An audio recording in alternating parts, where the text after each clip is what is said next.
Welcome to Adding and Subtracting Rational Numbers, Part 2. So we're just going to look a little bit more towards the negatives, and we're just going to take what we learned in the integer unit and we're going to blend it with what we did in the previous lesson on adding and subtracting rational numbers or fractions with positives. So the first thing that we want to look at is just review whether we're dealing with a positive or negative fraction. Remember that the subtraction, the minus, the negative all mean that they would be found to the left of 0 on the number line, right? That one negative. So I mentioned to you that one of the best places to put that would be with the numerator, right? But it's still a negative fraction.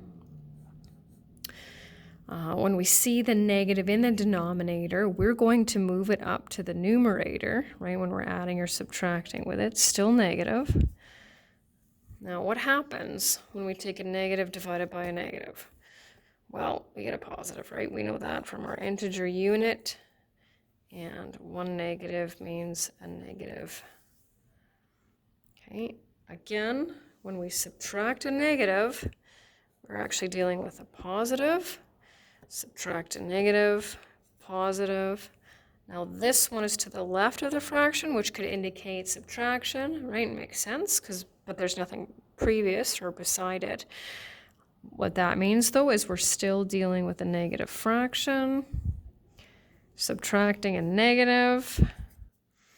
Now this one you don't see very often, but I couldn't help it. Now here's how you can look at it. So if you subtract a negative, right, that would make that a positive, and we will have one left over. If we subtract a negative, we would have that negative left over, and if we divided those two negatives, we would have that one left over.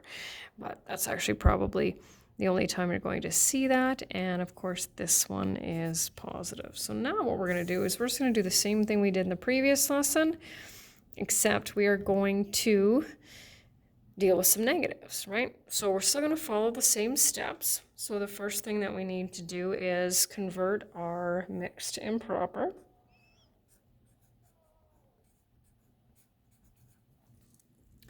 And then we need to figure out what our lowest common denominator is.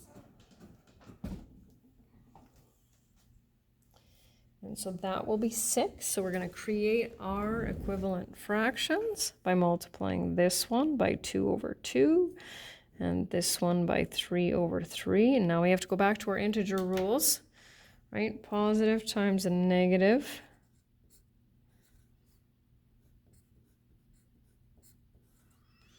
And now we're going to go back to what we did in the first unit. Negative 3 plus 14 is 11 over 6. And that's already simplified. Moving on to the next one. So what I like to do is, I like to rewrite these. So we'll make sure to put that negative, right, up at the top. And actually, I think in my new version of the notes, I think that's where it is. So I'm just going to move it right there. I'm just going to get rid of that. Just looking at this version of my notes here, and it appears as though it is already up here. I must have changed it. There we go. So we're going to add two negative fractions. Our lowest common denominator is 30. So once again, we'll show that step. 5 over 5 and 6 over 6. So when we multiply a positive and a negative, oops, switch back to my pencil here. Negative 6, another positive and a negative. When we add two negatives, what do we get? All finished. And our second last one. So what I like to do is sometimes I like to rewrite these. There's nothing wrong with this one, right? We've got the negative with the numerator. When I subtract a negative, what am I actually doing? I'm actually adding that. So it's really not that complicated of a question. Lowest common denominator is the answer we get when we multiply both numerators, right? So 7 over 7, 4 over 4.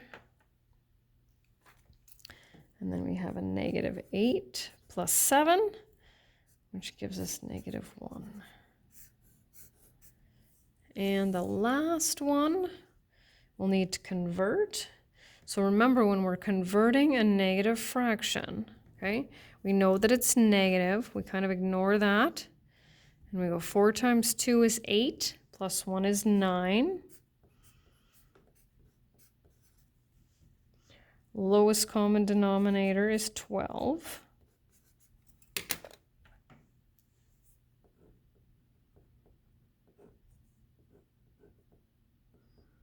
Negative 20, whoops, forgot to switch back there. Negative 27 minus 2. So once again, you can see how we're still using those integer rules. Negative 27 minus 2 is negative 29 over 12. That's it.